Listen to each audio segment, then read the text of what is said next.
Real estate broker ఇవాళ ఈ రాష్ట్రాన్ని నడుపుతున్నాడు. నేను ఇంత హార్ష్ గా మాట్లాడడం మంచిది కాదు, కానీ తప్పట్లేదు. మీ ఆవేదన చూసిన తర్వాత, మీ బాధ చూసిన తర్వాత, మీ కోపం చూసిన తర్వాత, చిన్న పిల్లలు వచ్చి మాట్లాడుతున్న పద్ధతి చూసిన తర్వాత అనిపిస్తున్నది.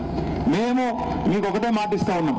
పెద్దలు కేసీఆర్ గారి తరఫున ఒకటే ఒక మాట, 2 ఏళ్లు కాపాడుకోండి మీ భూముల్ని, మీ ఇళ్ళని. 2 ఏళ్లు తర్వాత మేము వస్తున్నాం.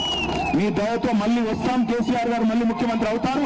మీకు ఖచ్చితంగా మీ ఇంటికి కాదు కదా, మీ ఇంటి మీద సున్నం కూడా ఎవడు ముట్టకుండా చూసుకునే బాధ్యత నాది. ఈ 2 ఏళ్లు కాపాడుకుందాం. ఈ 2 ఏళ్లు కాపాడుకోవాలి. ఎందుకంటే ఈ దుర్మార్గం నుంచి ఒక మీ ఇళ్ళనే కాదు, తెలంగాణను కూడా కాపాడుకోవాలి. ఈ 2 ఏళ్లు మొత్తం కూలగొట్టడం, విధ్వంసం తప్ప నిర్మాణం తెలియని సన్నాసి ఈ దుర్మార్గం నుంచి, ఈ భూ బకాసురుడి నుంచి, ఈ రియల్ ఎస్టేట్ బ్రోకర్ నుంచి ఈ రాష్ట్రాన్ని కాపాడుకోవాల్సిన బాధ్యత మనందరి మీద ఉంది. మీ అందరితో ప్రార్థన, మీ అందరితో నా రిక్వెస్ట్ ఒకటే, దయచేసి గుర్తుపెట్టుకోండి, ఒక్కడి మీదకి వస్తే మనందరి మీదకి వచ్చినట్టే. మన ఇంట్లో కూర్చుని